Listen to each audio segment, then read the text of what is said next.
You ever grow up in a house where silence hit harder than words? Where your biggest sin wasn't breaking a rule but feeling something? Yeah, I did. I'm Janelle Carson, and this isn't just a revenge story. It's the truth about what happens when the girl they called too emotional becomes the one writing the battlefield rules. Let me take you back to where it all started. Before the uniform, before the medals, before the title general. Back when I was just the soft-spoken girl in a military household who cried during documentaries and got punished for it. My earliest memory of being too much was a Tuesday night. I was 8. My brothers were watching some old war footage with my dad, one of those black and white documentaries he used to call required viewing. A wounded soldier on screen whispered, "Mom," right before he bled out. I didn't even understand why, but my chest ached. I teared up. I didn't sob. I didn't make a scene. Just one quiet tear. My father hit pause. The room went dead still. Then he turned to me like I'd just failed a test. "Janelle," he said flatly, "if you're this soft now, you'll never survive the real world." I still remember the burn behind my eyes. I swallowed it down like a soldier under inspection and nodded. From that night on, I knew 2 things. Feeling made me weak. Weakness had no place in our house. My father was a retired colonel, the kind of man who folded his napkin with military precision even at breakfast. My mother? Daughter of a decorated Navy admiral. She didn't speak loud, but her silence? It cut sharper than commands. And then there were my brothers, Andrew and Michael. Born leaders, natural athletes, future officers. I was different. I liked people more than drills. I noticed when someone's hands trembled or when they faked a smile. I couldn't shut that part of me off, even when I wanted to.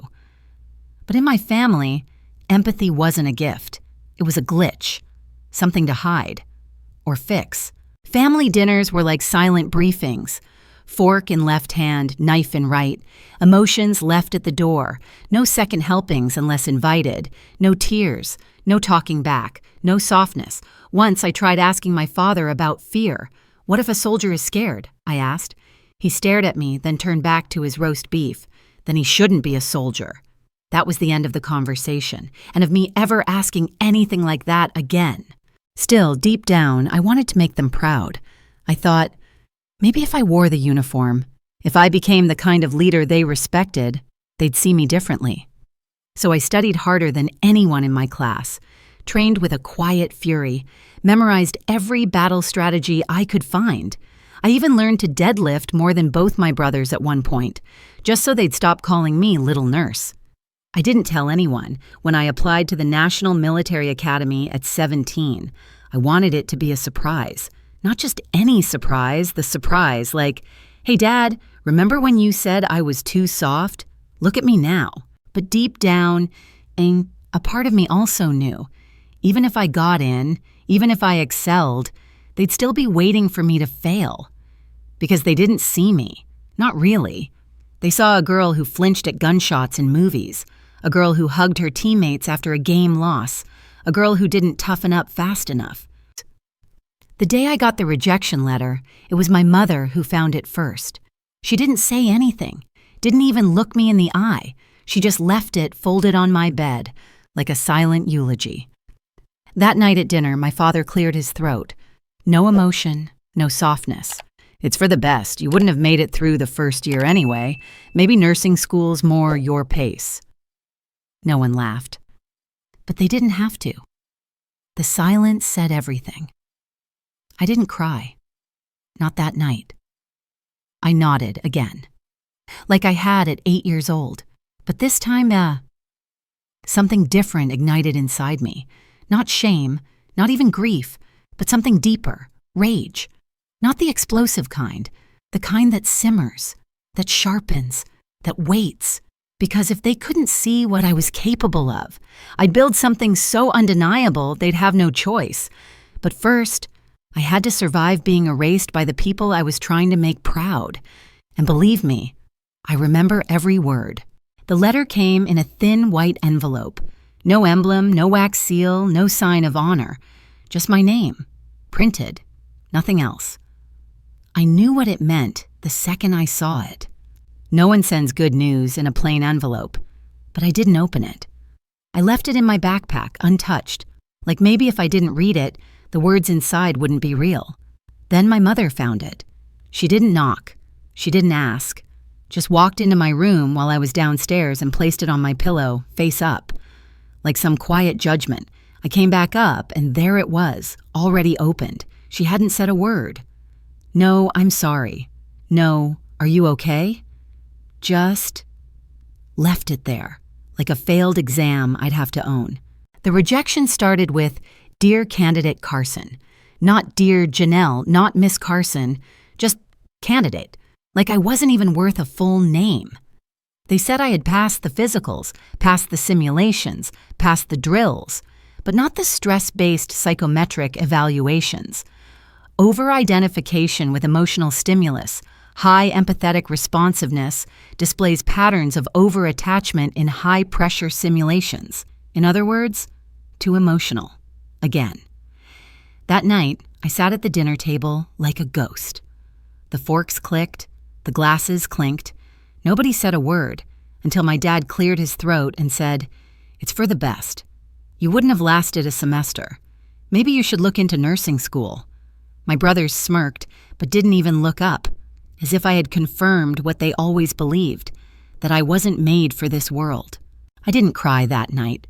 I smiled, small, polite, sharp. Then I excused myself, walked upstairs, and closed my door. That was the night I stopped waiting for their approval, and maybe that was the night I realized I was never going to get it. You know that feeling when you want someone to fight for you, just one person, but instead, they all sit in silence, like your pain isn't even worth discussing?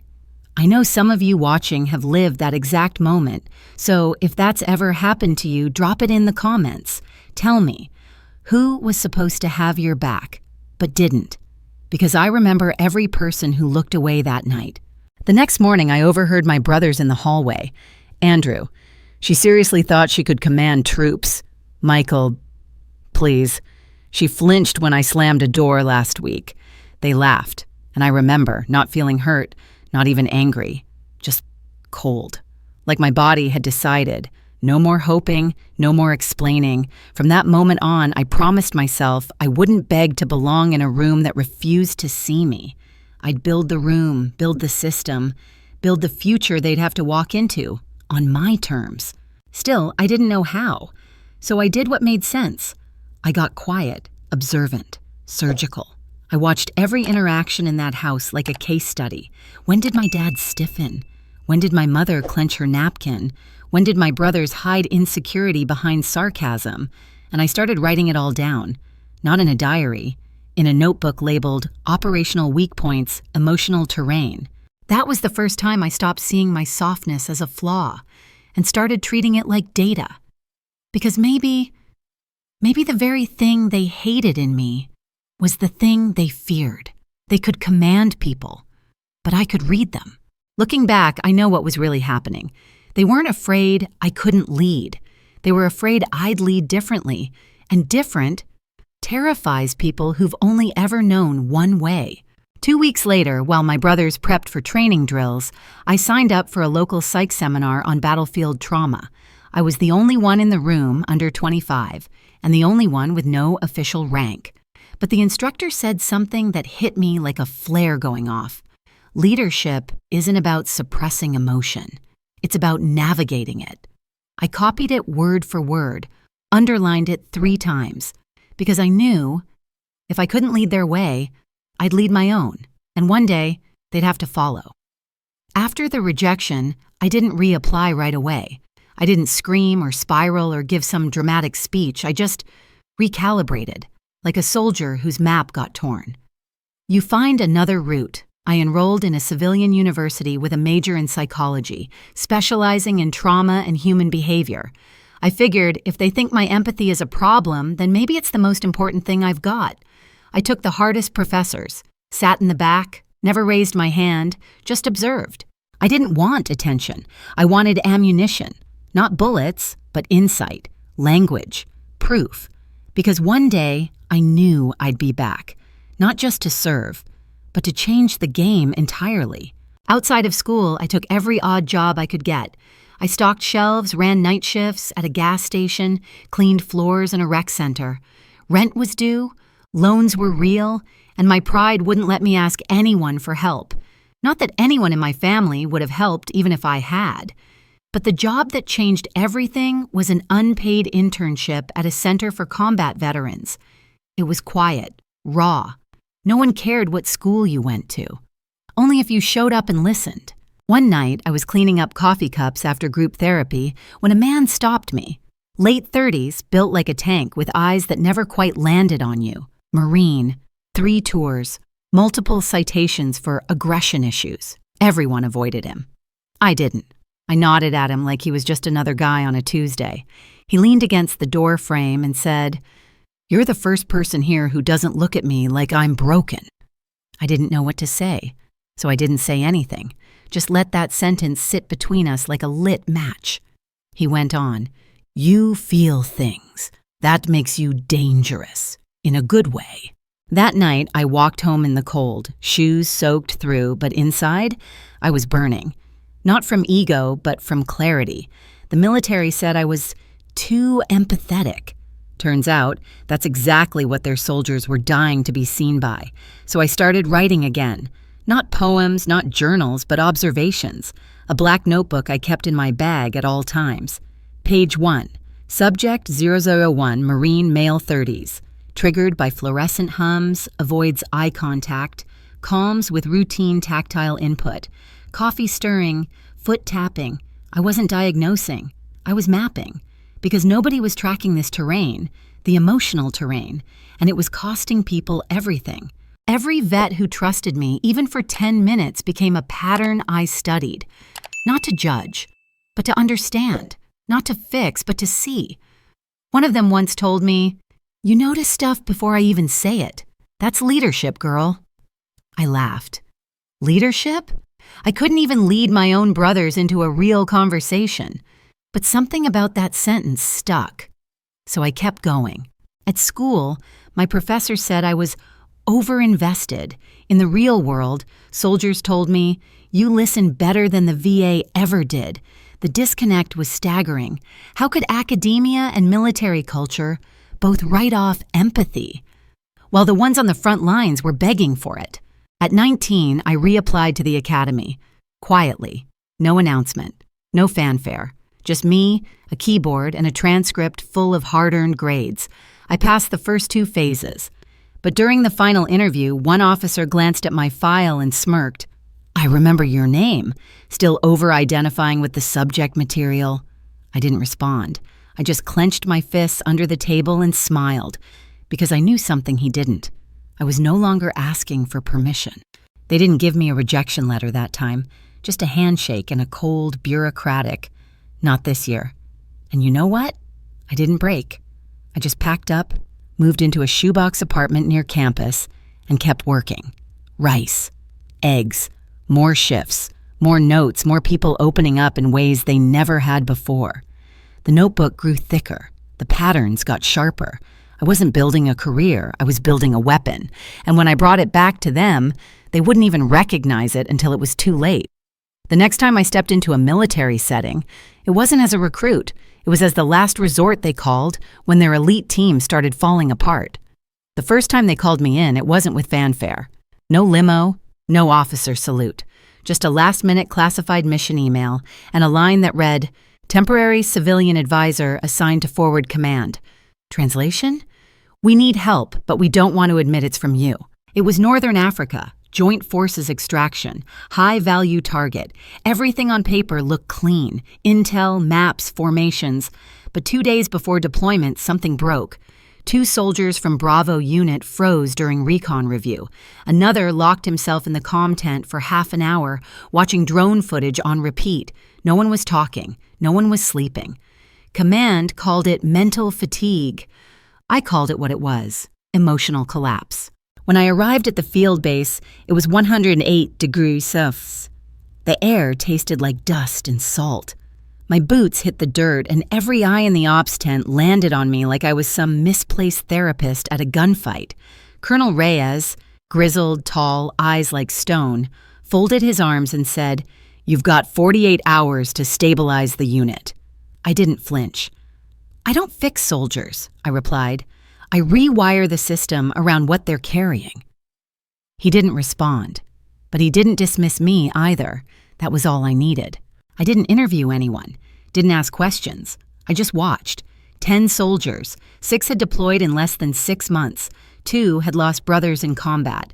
1 had a twitch in his left hand every time someone used the word silence.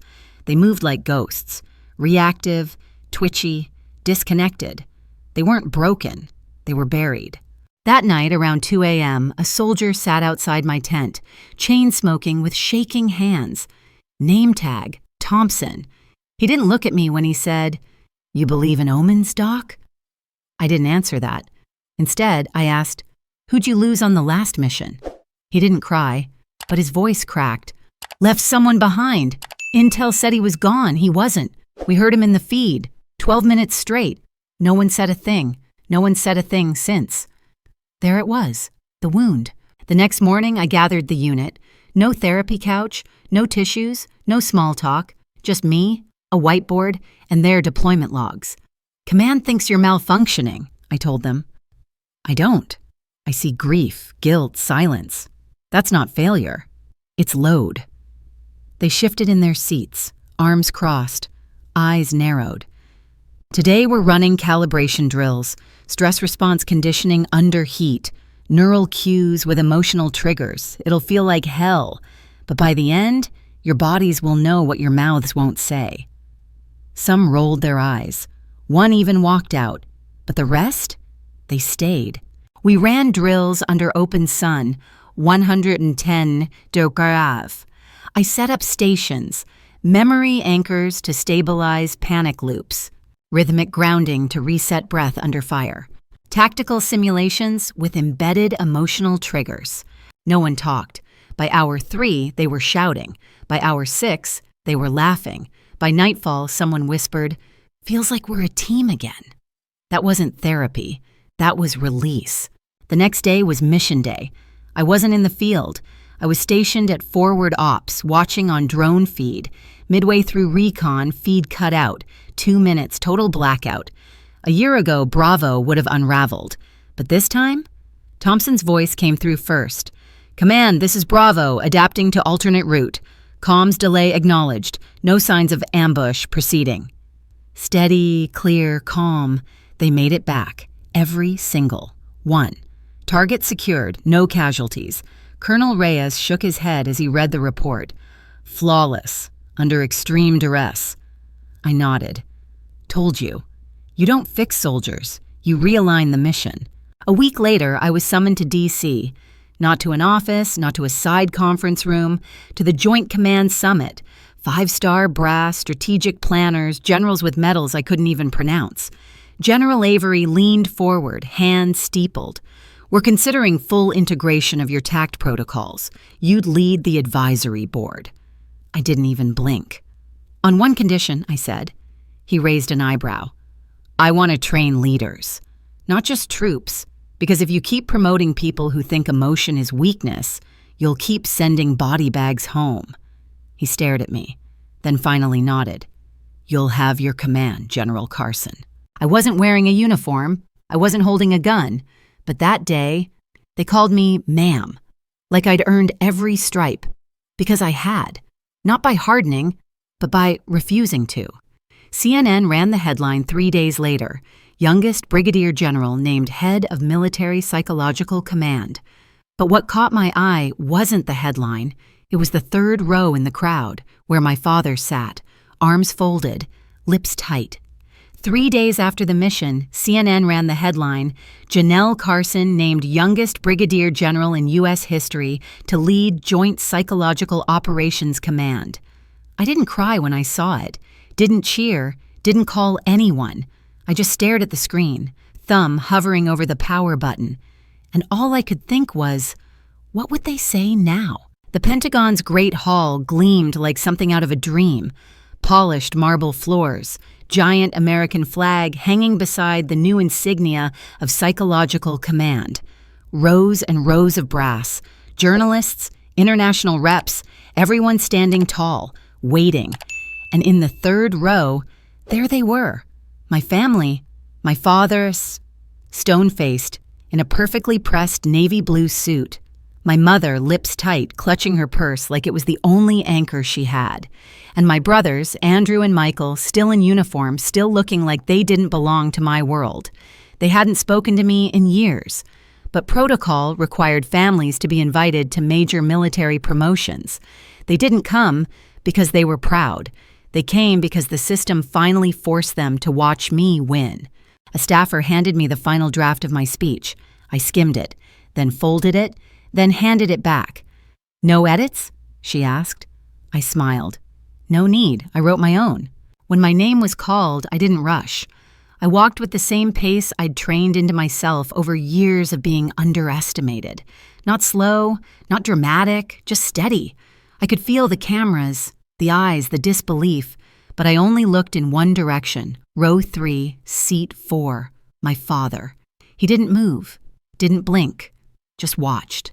I took the podium, cleared my throat, let the silence settle, and then I said, I was told more times than I can count that emotions had no place in combat, that empathy made you soft, that a commander who cried would never be respected.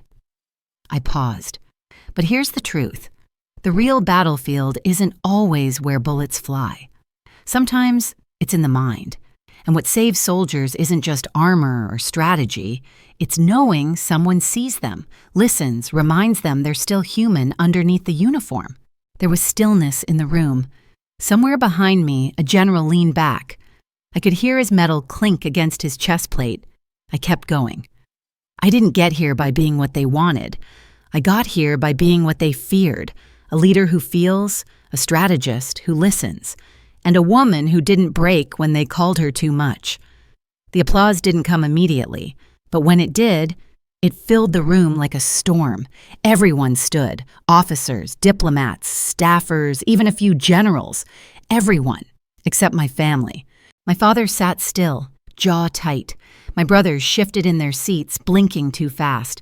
My mother looked down, pretending to fix her bracelet. They didn't clap. They didn't smile. They just sat there like statues trapped in a world they didn't think I could build. After the ceremony, the hall filled with chatter. Congratulatory handshakes, media flashes, glasses clinking in side rooms.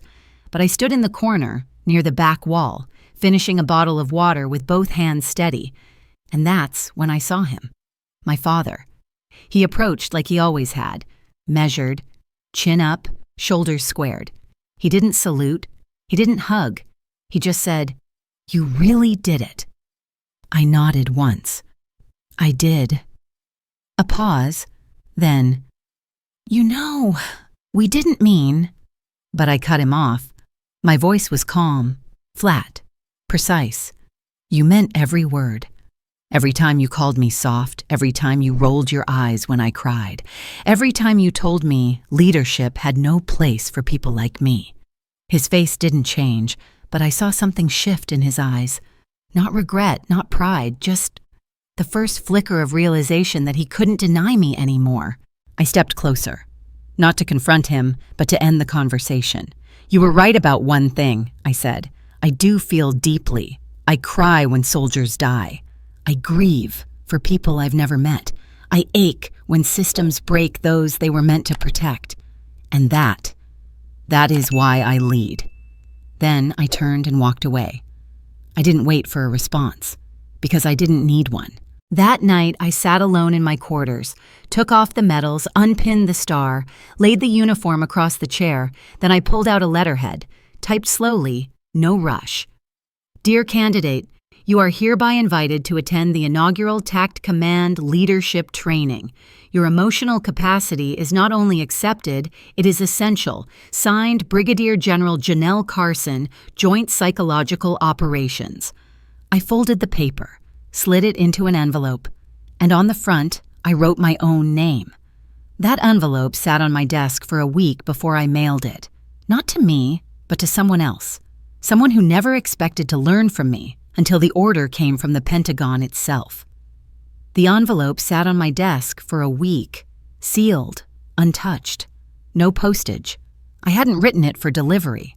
I'd written it for myself, a reminder, a symbol, that after all the years of silence and eye rolls and thin smiles at family dinners, I was the one setting the rules now. But then something happened I hadn't planned for. 2 weeks after the ceremony, the Department of Defense officially approved the expansion of TACT, Tactical Effective Command Training. Every commanding officer ranked colonel and above was now required to complete a 12-week certification on emotional terrain strategy, developed and led by me. That meant not just active leaders, it meant veterans too, retired brass, strategic advisors, even consultants at academy level. The system that once told me I didn't belong now mandated others to learn from me, and that included my father. I found out through a standard briefing document, just a PDF, line 12. Enrolled COL, return, William Carson, formerly 2nd Tactical Division, Joint Base, Lewis McChord. I stared at the name, felt nothing, not joy, not anger, just a quiet click inside me, like a puzzle piece sliding into place. The class wasn't ceremonial. It was brutal. We stripped rank at the door. Everyone wore neutral uniforms, no badges, no stars.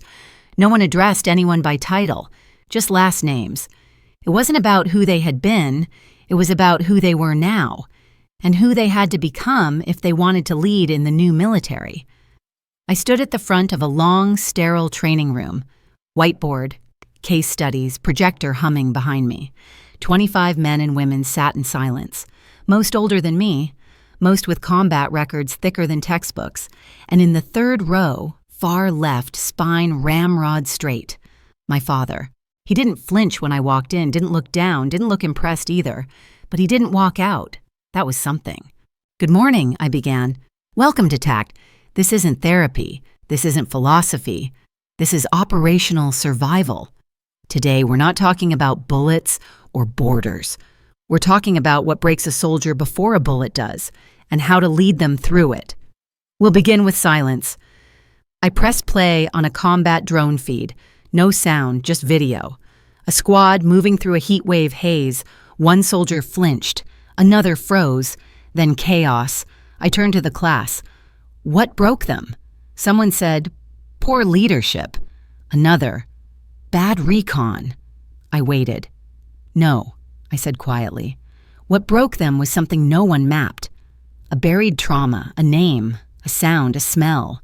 Something no one asked about because the system taught them that silence is strength. We spent the next 4 hours dissecting emotional triggers in combat, how to spot spirals before they happen, how empathy, when applied as precision strategy, not sentiment, can save lives. Every example I gave wasn't theory. It was lived, field-tested, real. I saw the shift in the room. Some leaned in, others took notes furiously. A few resisted. And then there was my father. He didn't speak, didn't nod, didn't write, just listened. For the first time in my life, he was learning from me. At lunch, some of the officers chatted near the coffee machine. My father stood alone, arms folded by the far window. I walked over, not because I needed to, but because I wanted to close the loop. "Still think emotions don't belong in leadership?" I asked. He was quiet. Then finally, "I don't know." That was the closest thing to an apology I'd ever get.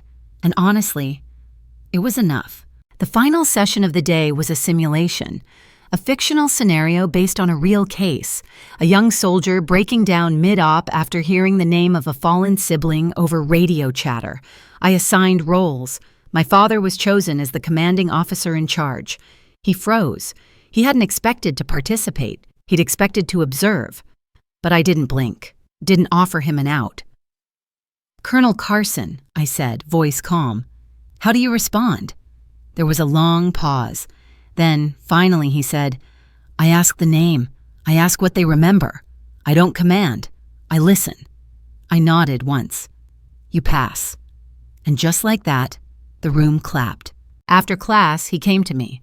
Alone, no audience. "You built something that works." I looked him in the eye. I built what you refuse to see. He looked down, then up. You were never too much. I smiled. I know. Then I walked away. That night, I returned to my quarters, sat at my desk, and for the first time since I was 8 years old, I didn't feel like I had to prove anything to him. Not because he finally approved, but because I no longer needed it. The next morning, a younger officer, mid-20s, freshly promoted, caught me before I left the building. "Ma'am," he said, breathless, "my sister's in basic. She's always been the soft one. You think she could be like you?" I smiled. I hope she's better.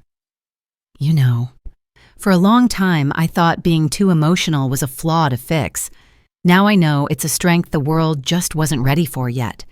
If you've ever been called too sensitive, too soft, or not leadership material, drop a comment and tell me what they said and who you became anyway.